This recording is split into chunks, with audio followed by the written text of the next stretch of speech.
Well, that was traumatizing.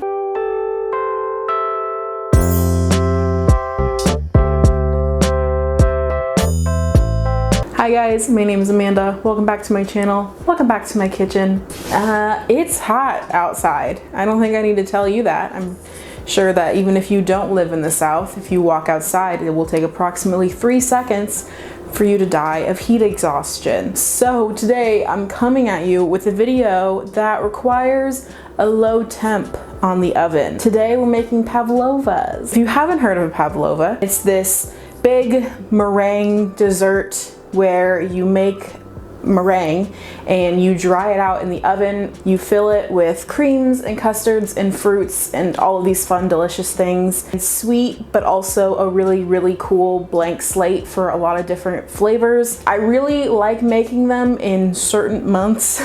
It doesn't require a high oven temp, and it's also really low effort. You don't have to spend like hours in your kitchen next to the hot oven or the hot stove, and you still get like a really nice fun dessert out of it. So today we're making mini pavlovas. We're making small little baby pavlovas because I think that they are a really good starting point if you've never made any meringue type of dessert. They are less likely to like crack or fall apart or just generally fail on you. So I'm gonna go ahead and grab some of my ingredients and equipment, and I will meet you guys here for kind of a full breakdown of what we're gonna be doing today. Okay, so I have pretty much everything in front of me. So basically we are going to be making a Swiss meringue today for the pavlova. You can pretty much do any kind of meringue that you want. A lot of people will do French meringues or common meringues for their pavlova just because it's easier, but I love a Swiss meringue. It's going to give you a more stable product, something that you're going to have more success with. If you remember in the video where I made my own birthday cake, we made a Swiss meringue for that one. So the method is pretty similar. The ingredients are just a little bit different. So we are going to be starting with egg whites. 2 egg whites in here, and I'm going to show you guys how I separate egg whites, just in case you don't know how. Egg whites separate better when they're cold. Like the yolk comes apart from the white easier when it's cold, but egg whites whip up better when they're warm. So I just kind of pass it back and forth, the yolk. So I just kind of pass the yolk back and forth. Oh my God. I should have done that over this bowl.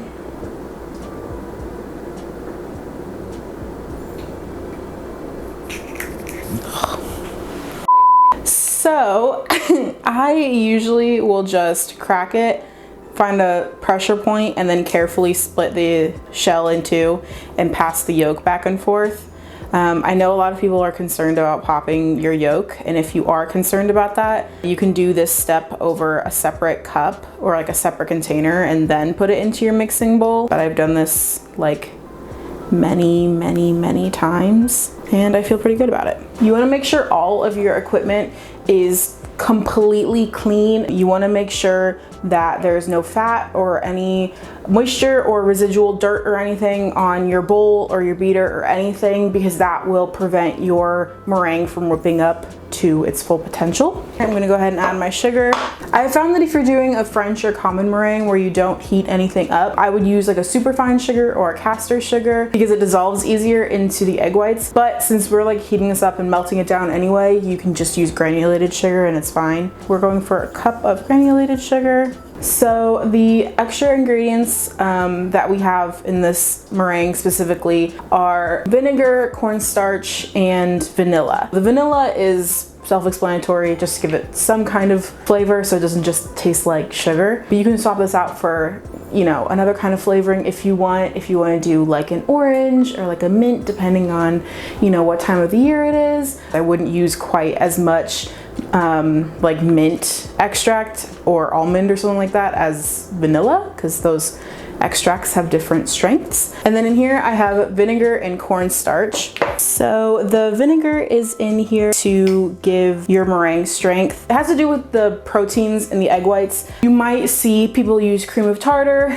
in their meringue, and that does a similar thing as the vinegar. And the cornstarch is in here to kind of help give that marshmallowy texture that we so normally associate with pavlovas. So I just have those three ingredients, the vanilla, the cornstarch, and the vinegar in this little bowl here. This is not gonna get mixed into here right away. It'll come in later. That's it. It's 5 ingredients for the base of this recipe. So I'm just gonna give this kind of like a cursory mix together to kind of get the egg whites broken up and mixed in with the sugar. And you wanna put this in a heat-proof mixing bowl. I would recommend metal because it conducts heat better than glass. Glass just takes forever. If your mixing bowl is glass, you can still use it for the whipping part, but I would put everything in a metal bowl first, like for this part. So I have a saucepan of simmering water over on my stove. So I'm gonna take this and meet you guys over there for the start of this meringue. So we have our mixture over here and it is above some nearly simmering water, pretty hot water. We're gonna just gently heat this up until the sugar dissolves. So you can kind of see it now. The sugar is really thick in the egg whites. It kind of looks like snot, if I'm being honest. And you see a bunch of sugar on the edge right here. So I'm just gonna keep, moving it slowly. You don't have to really whisk it or incorporate air. I'm just trying to keep it moving because this right here, where the egg whites meet the bowl, this is gonna get really hot. And the part where the egg whites are touching the bowl could cook. And we are going to go just until this sugar melts. I personally like to go to about 150, 160 degrees Fahrenheit if you have a kitchen thermometer. But if you don't, you can always just kind of check with your fingers. And if you feel any grittiness, that's the sugar and it's not ready and you should just keep cooking it. Yeah, so right now we're starting at about 100 degrees and we have about 60 more to go.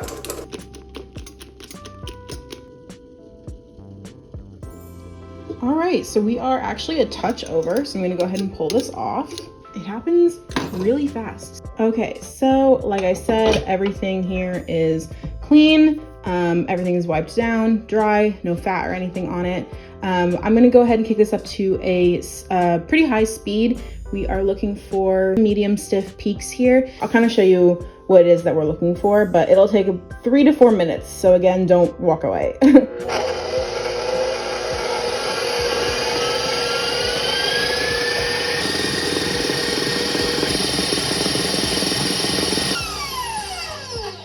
We are at pretty soft peaks right now. If you can see that, that's like a very soft peak. So I'm gonna go ahead and add the vinegar and cornstarch and vanilla mixture into here.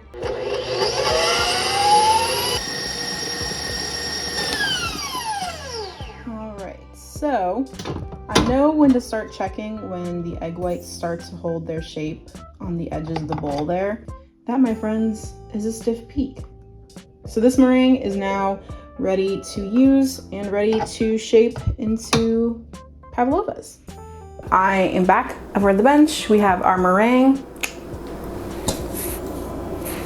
She's not going anywhere, And my oven is preheated at 250 degrees. Like I said, very, very low temp for this. So this recipe makes about like personal sized, individual sized pavlovas. You are more than welcome to make one big one, but right now I want to do little individual babies. And you can do this one of 2 ways. You can either draw some circles on the opposite side of your parchment on the bottom, put your meringue in a piping bag and pipe your meringues. That will give you like a really nice, clean, finished look. Or you can do what I'm going to do today and you can just kind of slop it on and spread it out, and that will kind of give you, more creative freedom. I'm using a 1/2 cup, like measuring cup, to like help me portion it out, but like honestly, just follow your heart.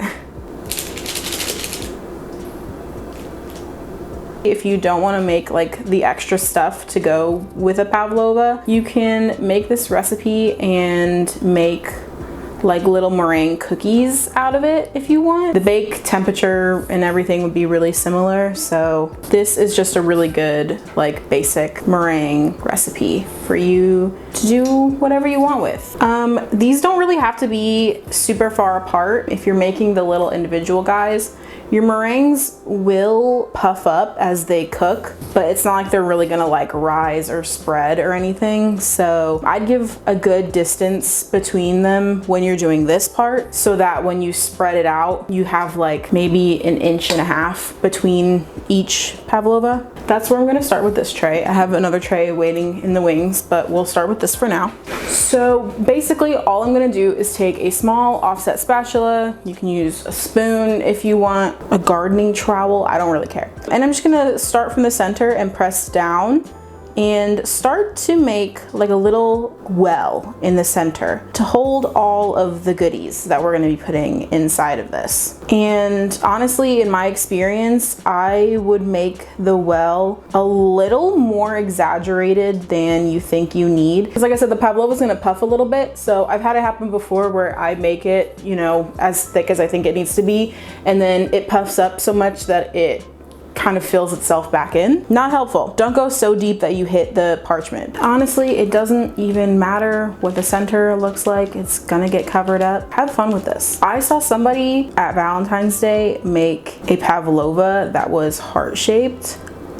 That is so cute, and I'm doing that next time I make a full-size one. I'm going to wrap up my second tray and throw these in my preheated oven. Before I do, I kind of want to explain the baking process of these. You're not baking the meringue so much as you are drying it out. So this bakes at a really low temperature for a really long time, about 1.5 hours. Put it in the oven. Don't even open the oven. Don't worry about it. Don't check on it. Basically, if the meringue gets really hot really fast or really cold really fast, you'll ruin the structure. It'll crack and collapse and it'll fall apart. After the 1.5 hour mark, after the 90-minute mark, I'm giving you permission to do quick checks. So you can go in and check to see if it's dry to the touch. First of all, it should go from shiny to more of a matte color. It should feel set and like nearly firm when you touch it. It doesn't have to be rock solid because, you know, carryover cooking, it'll continue to dry out as it sits in the oven. You want it to be set. And you want, for when you go to lift it away from the parchment, the bottom comes up easy.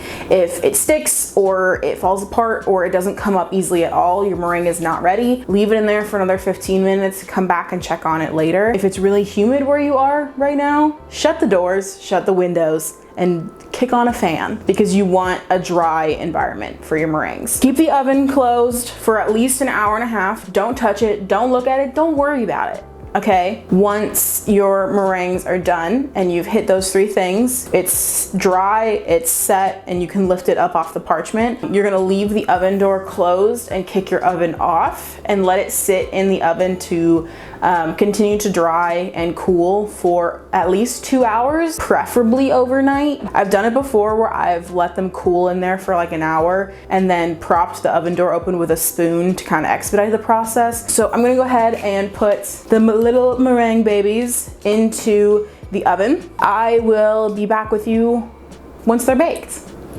And they're out of the oven. It's the longest 1.5 hours of my life. Just kidding, I made these yesterday and I let them sit overnight. I'm pleased to report that none of them cracked. 2 of them did this weird thing that I want to show you. Okay, I don't know if you're gonna be able to see it. Do you see how it's kind of got like alligator skin? Or like it looks like styrofoam almost. Do you see that? It only really happened to those 2. It's happened to me before. And I've done a lot of research on like why that is, because I have a hunch, but I'm not entirely sure. This time I think I know what it is. So basically those 2 were the last 2 that I portioned out yesterday, and the bottom of the bowl when I was mixing was not as stiff of a peak as the rest of my bowl. Don't quote me on this. This is purely from my knowledge of what's happening with the pavlova and my experience. So if I'm wrong, I'm wrong. But I'm like 90% sure that it just has to do with the fact that the meringue was not strong enough. And basically when everything else was like set and firm, that one just couldn't quite set like the rest of them did. So when it started cooling, it collapsed in on itself. And the bottom part, like the parts that were closer to the pan, had set. So it's kind of just like collapsing on top of the air bubbles and giving it that like weird styrofoamy look.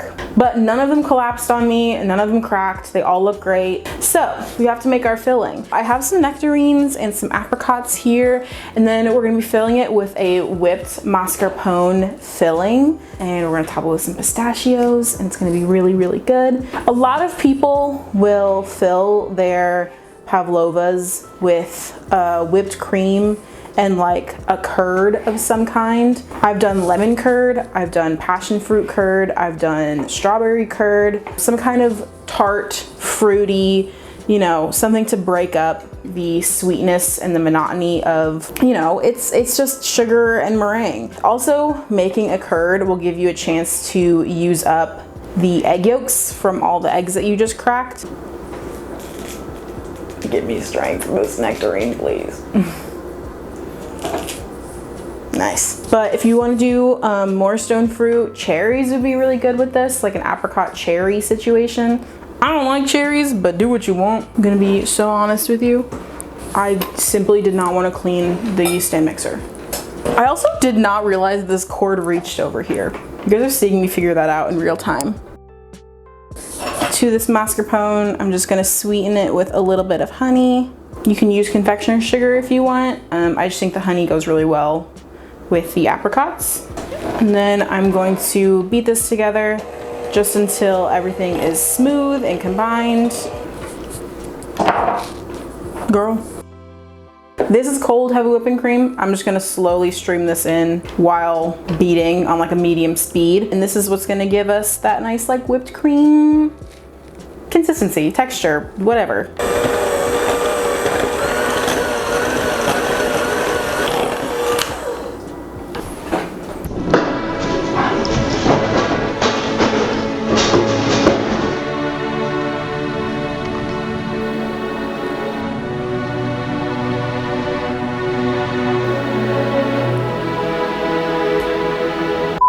This is why I don't do that. Now I remember, this is why I don't do that.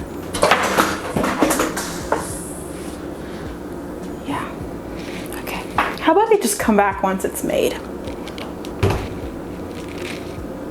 Yeah.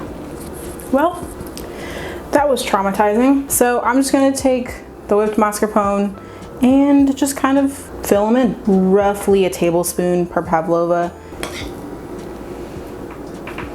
Now I'm gonna top it with my stone fruit, some nectarines down, some apricots, whatever feels right to me.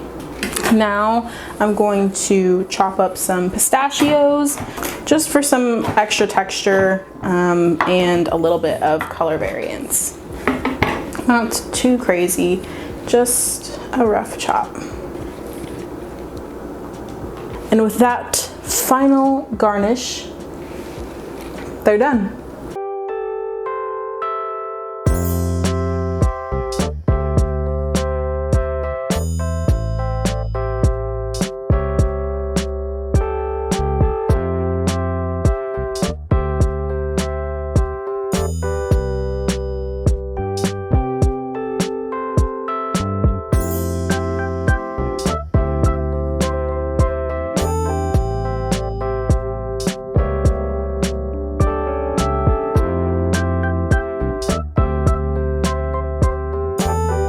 I am beyond pleased with how these turned out. They are tiny and they're gorgeous, and I promise you that you have all of the ingredients to make this at home already. But this is such a simple and easy dessert that I think people don't realize how easy it is until they see how easy it is. And it's just so impressive to look at. It's so visually stunning and gorgeous and beautiful. I want to eat one. I'm just gonna cut it so that I don't have to eat the whole thing on camera. That is a gorgeous, gorgeous pavlova. I should be eating this with a fork, but you know, we're here now. So if you're curious about like the texture of baked meringue, you know, this is maybe a bad example. You know the marshmallows that come in your like packet of hot cocoa? It's like that, but plus flavor and like softer on the inside, less cardboardy, if that makes sense. I don't know if I'm selling it here or not, but I hope that you guys enjoyed this video. I clearly enjoyed baking it. Pavlovas are one of my favorite things ever, and I think more people should know how easy it is to actually make them. I hope that you guys try this out. I will have the recipe and everything, full method of prep and everything down on my website, which will be in the description down below. If you're not already subscribed, you might want to consider, if you've made it this far along in the video. I make fun recipes like this semi-frequently. It's a grand old time. If you guys have any suggestions or any requests, let me know. I have the next couple summer videos already slated, but I am always taking suggestions. I am gonna go not devour the rest of these, and I will see you guys in my next video. Bye.